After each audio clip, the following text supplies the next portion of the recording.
আমরা যারা রাজনীতি করি দাঁড়ালে আমাদের যে অপোনেন্ট সাধারণত তাদের সম্পর্কেই কথা হয়, সম্পর্কে তো কথা হয় না, তাদের বিরুদ্ধেই কথা বলা হয় সাধারণত। This is the regular practice বা নর্মাল প্র্যাকটিস। আমার কাছে মনে হয়েছে যে বিষয়টা বোধহয় অনেক দিন হয়েছে, 50 বছরের উপরে বোধহয় এই প্র্যাকটিসটা হয়ে গেছে। এখন যদি একটু প্র্যাকটিসটা বদলাই, এই প্র্যাকটিসটা আই এম শিওর আপনারা জানেন, আমরা আমাদের বাসায় এই মুহূর্তে ট্যাপ খুললে যেই পানিটা আসছে, এই পানিটার অধিকাংশটা আসছে মেঘনা নদী থেকে, কিছুটা আসছে শীতলক্ষ্যা নদী থেকে, বুড়িগঙ্গা থেকে বিন্দুমাত্র আসছে না। কেন আসছে না? বুড়িগঙ্গার পানিটা, বুড়িগঙ্গা কিন্তু সবচেয়ে কাছের নদী আমাদের ঢাকা শহরের, কিন্তু আসছে না বিভিন্নভাবে। যেই গুলশান লেক যেভাবে নষ্ট হচ্ছে বা নষ্ট হয়ে যাচ্ছে, যে কারণে এখানে আমরা যেটা শুনেছি সেই কারণ আছে। এছাড়াও বুড়িগঙ্গার আশেপাশে বিভিন্ন মিল, ফ্যাক্টরি, ইন্ডাস্ট্রির যে গার্বেজগুলো আছে বা ডিব্রিজগুলো আছে বা ময়লাগুলো আছে, এগুলো সব গিয়ে পড়ে পড়ে বুড়িগঙ্গা নদীর পানিটা একদম পয়জন হয়ে গিয়েছে। আপনারা নিশ্চয়ই প্রায় প্রত্যেকেই কম বেশি দেখেছেন বুড়িগঙ্গা নদী, পানিটা একদম কালো হয়ে গিয়েছে। এবং আমি একজন এই ব্যাপারে এক্সপার্টিস আছে, বেশ কিছুদিন আগে কথা বলছিলাম, তা আমি তখন ওনাকে বললাম, জিজ্ঞেস করলাম যে কিভাবে সমস্যাটা সমাধান করা যায়।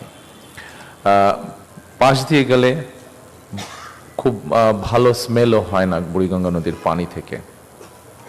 তো ভদ্রলোক তখন আমাকে বললেন যে অ্যাটলিস্ট টেকনোলজি আছে, কিন্তু অ্যাটলিস্ট 2 মিটার করে নদীর রিভার বেডের মাটি 2 মিটার করে সরিয়ে ফেলতে হবে। 2 মিটার মানে প্রায় 6 ফিট।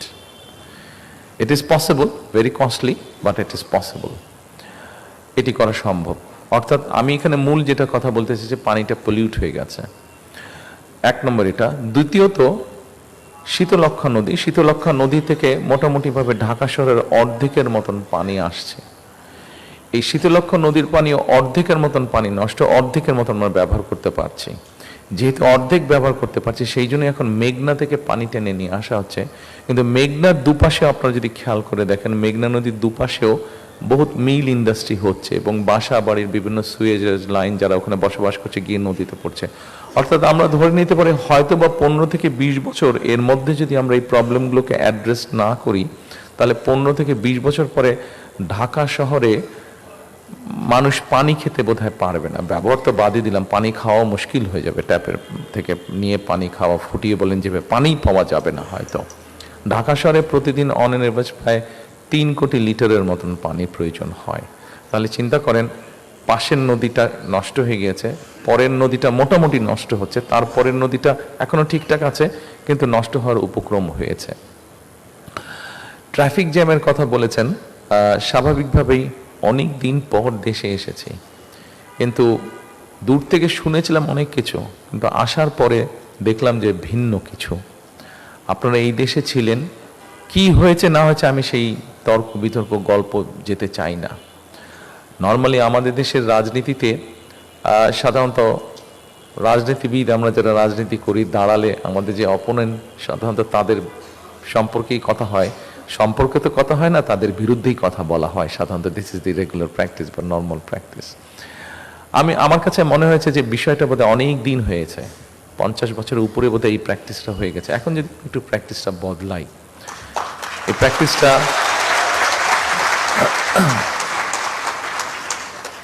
প্র্যাকটিসটা বদলানোর অর্থ এই যে আমি অন্তত পানি বা নদী নিয়ে যে কথা বললাম, আমার মনে হয় আস্তে আস্তে এই বিষয়গুলোতে যদি নিয়ে আমরা কথা বলি, এই সমস্যার সমাধান আমাদেরকে করতে হবে, পানির সমস্যার সমাধান। এই মুহূর্তে ঢাকা শহরে আমরা যদি এই জায়গায় গভীর একটা নলকূপ বসাই বা পানির জন্য আমরা ড্রিল করি এখানে, তাহলে দেখা যাবে আমার ধারণা এখানে অন্তত 600 ফিট, 500 থেকে 600 ফিট মিনিমাম আপনাকে ডেপথে যেতে হবে, না হলে পানি আপনি পাবেন না। অর্থাৎ আমরা সেটি সেচের জন্যই হোক গ্রাম অঞ্চলে, সেটি ঢাকা শহরে আমরা নিজেদের ব্যবহারের পানির জন্যই হোক না কেন, আমরা আমাদের আন্ডারগ্রাউন্ড ওয়াটার লেভেল এমনভাবে আমরা ব্যবহার করছি যে পানির লেয়ার প্রতিদিন নিচে নেমে যাচ্ছে। বোধহয় 1 মাসখানেক আগের ঘটনা হবে, ঢাকা শহরে কন্টিনিউ পরপর কয়েকদিন ভূমিকম্প হয়েছে। এখানে যারা আপনারা আজকে উপস্থিত আছেন মোটামুটি সবাই আপনারা বিষয়টি নিশ্চয়ই, সেই কম্পনটা আপনারা অনুভব করেছেন যখন ভূমিকম্প হয়েছে, প্রায় প্রত্যেকে নিশ্চয়ই আপনারা। এই ভূমিকম্প হওয়ার আরেকটি অন্যতম কারণ হচ্ছে যে নিচ থেকে পানিটা খালি হয়ে যাচ্ছে, ভ্যাকিউম হয়ে যাচ্ছে, কাজেই এটা আরো ভয়াবহ রূপ ধারণ করছে। এছাড়া আরেকটি সিরিয়াস প্রবলেম ইদানিং দেখা যায় না, বাট গ্রাম অঞ্চলের দিকে গেলে বা ঢাকা শহরের বাইরে গেলে, ঢাকা শহরেও এই সমস্যাটা আছে, আর্সেনিকের একটি সমস্যা আছে। কাজেই এই যে আন্ডারগ্রাউন্ড ওয়াটার, পানি নিয়ে যেহেতু কথা বলছি, লেকের পানি নিয়ে এসছে কথা, বা পানি নিয়ে যেহেতু কথা বলছি, এই জন্যই আমি একটু লম্বা করছি বিষয়টা। অর্থাৎ এই যে আন্ডারগ্রাউন্ড ওয়াটার লেভেল, এটাকে যদি আমরা রিচার্জ করা আজকে থেকেও শুরু করি, অন্তত মিনিমাম নেক্সট 20 বছর লাগবে এটাকে মোটামুটি একটা সিচুয়েশনে আনতে আবার আগের মতন। এখন এটা আমরা কি করে করব? এখানে একজন বক্তা উল্লেখ করেছেন যে আমি যেদিন ঢাকা শহরে ফিরে এসেছি বাংলাদেশে, আমার এই প্রিয় বাংলাদেশে গত 25 তারিখে যখন ফিরে এসেছি, আমরা যেই মিটিংটাতে আমি বক্তব্য রেখেছিলাম, কেউ বলেন 300 ফিট, একটা নামকরণ করা হয়েছে খুব সম্ভবত 36শে জুলাই এভিনিউ হিসেবে নাম করা হয়েছে। সেই জায়গায় যে মঞ্চটিতে আমি বক্তব্য রেখেছিলাম, সেই বক্তব্যে আমি মার্টিন লুথার আজকে থেকে প্রায় 62 বছর আগে বলেছিল তার একটি অনুষ্ঠানে যে আই হ্যাভ এ ড্রিম, সেটারই ইকো করে আমি বলেছিলাম যে আই হ্যাভ এ প্ল্যান। জি, এই কথাটা আমি বলেছিলাম 17 বছর, প্রায় 18 বছরের কাছাকাছি সময় দেশ থেকে বাইরে থাকতে হয়েছে। আমি যেই দেশে ছিলাম, ইউকেতে আমি ছিলাম। আপনারা এখানে যারা উপস্থিত আছেন কম বেশি অনেকেই আপনারা গিয়েছেন ইউকেতে, এবং নিশ্চয়ই যখন আপনারা ইউকেতে গিয়েছেন, দেখেছেন, রাস্তা দিয়ে যখন হেঁটেছেন, গাড়ি দিয়ে যখন গিয়েছেন, ট্রেনে করে যখন গিয়েছেন, এয়ারপোর্টে যখন নেমেছেন, আপনার নিজের অজান্তেই আপনার কাছে মনে হচ্ছে যে আমাদের দেশটা কেন আমরা এরকম করতে পারি না। এই কথাটা কিন্তু আপনাদের সবার মনে আছে। কথাটি আপনি মনে করেছেন, অথবা নিজের অজান্তেই আপনার কাছে মনে হচ্ছে ইস, বাংলাদেশটা যদি এরকম হতো। আমার মনে হয় আমরা যদি সবাই মিলে চেষ্টা করি, তাহলে কিছুটা হলেও আমরা ডিফারেন্স তৈরি করতে পারবো। একটু আগে যেই কথাটা বলছিলাম, আমাদের নর্মাল রাজনীতির নর্মাল প্র্যাকটিস হচ্ছে একজন পলিটিশিয়ান দাঁড়ালেই অন্য দল কি করলো না করলো সেটা আপনার জনগণ দেখেইছে, সেটা আপনারা দেখেছেন, সারা দেশের জনগণ কম বেশি দেখেছে।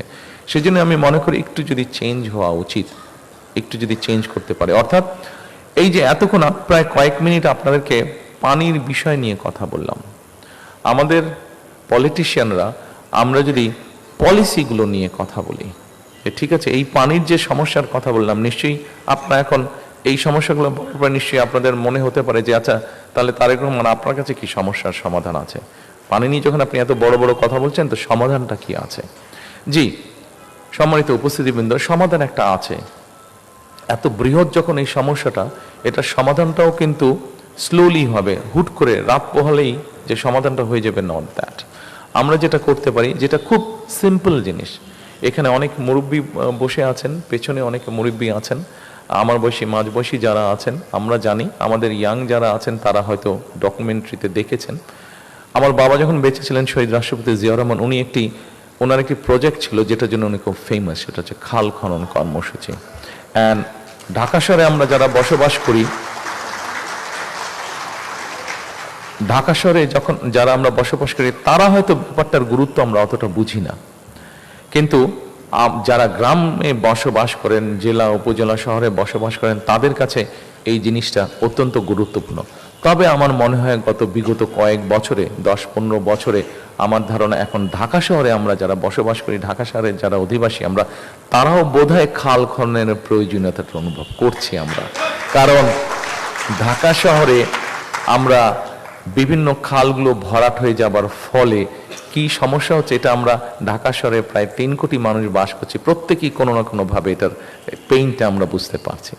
কাজেই সম্মানিত উপস্থিতিবৃন্দ, আই হ্যাভ এ প্ল্যানের একটি অংশ হচ্ছে যে আমরা আগামী 12 তারিখে যে নির্বাচন, এই নির্বাচনে ইনশাল্লাহ বাংলাদেশ জাতীয়তাবাদী দল সরকার গঠনে সক্ষম হলে, জনগণের ম্যান্ডেট নিয়ে আমরা সমগ্র বাংলাদেশে 20,000-এর মতন কিলোমিটারের মতন খাল আমরা খনন করতে চাই।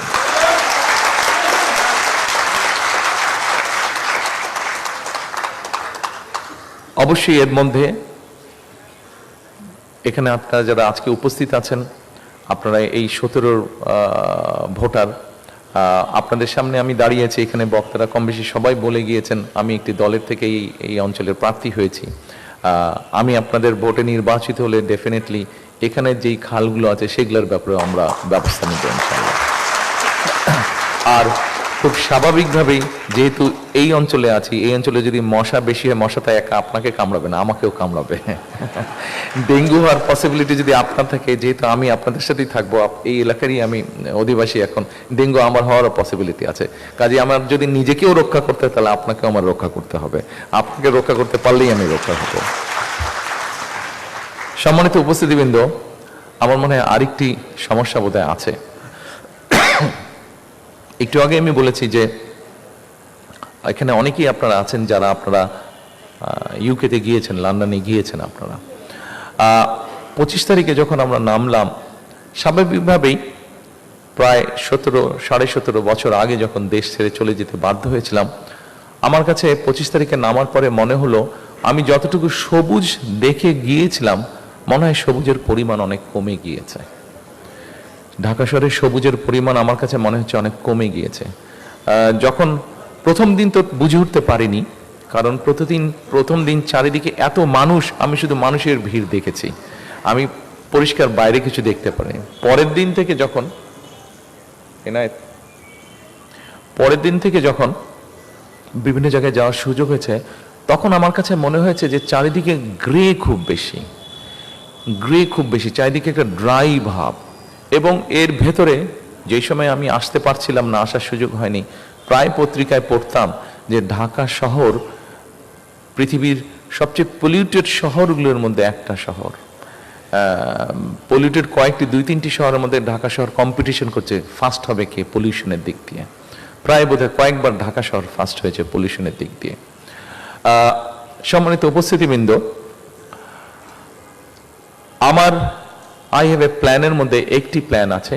এটি ঢাকা শহর তো অবশ্যই আছে, শুধু ঢাকা শহর না, ঢাকা শহর নিয়ে সমগ্র বাংলাদেশেরকে নিয়ে একটি প্ল্যান আছে আমাদের প্ল্যান হচ্ছে আমরা 5 বছরে আমরা 25 কোটি গাছ আমরা রোপণ করতে চাই। বছরে 4 থেকে 5 কোটি গাছ। আপনারা হয়তো বলতে পারেন, তারেক রহমান আপনি বলে দিলেন, এতই সহজ নাকি 4 থেকে 5 কোটি গাছ রোপণ করা প্রতি বছর? এই প্রশ্নটা হওয়া স্বাভাবিক। আপনাদের কারো হয়তো জানা আছে, সবার জানা না থাকলেও আমাদের যে 465টির মতন উপজেলা আছে, 465টি উপজেলা, প্রত্যেকটি উপজেলায় এক একটি সরকারি নার্সারি আছে। এই সরকারি নার্সারিগুলোর বা গার্ডেন সেন্টার নার্সারি যেটাই আমরা বলি না কেন, এই নার্সারিগুলোর প্রোডাকশন ক্যাপাসিটি, অর্থাৎ চারা তৈরি করার capacity round about 25,000 on an average. আমরা যদি এটাকে প্ল্যান করে পুশ করি, এটা 40,000-এ নিয়ে যাওয়া যায়। আচ্ছা, এটা হলো 465টা। এর বাইরে আমি শুনেছি, আমি দেখিনি, আমি যতটুকু শুনেছি ইনফরমেশনের ভিত্তিতে, উত্তরা সহ আমাদের যে উত্তরা আছে, উত্তরায় বোধহয় অনেকগুলো প্রাইভেট নার্সারি আছে। গুলশান এলাকাতেও প্রাইভেট নার্সারি বেশ কিছু আছে। এভাবে সমগ্র বাংলাদেশে যত প্রাইভেট নার্সারি আছে এবং সরকারি আরও যেগুলো আছে, সবগুলো মিলে প্রায় 100,000, 1 লাখের মতন সারা দেশের নার্সারি আছে। এবং এগুলাকে যদি আমরা পুশ করি, সবগুলাকে প্রায় 40 থেকে 50,000 বছরে চারা উৎপাদন করা সম্ভব।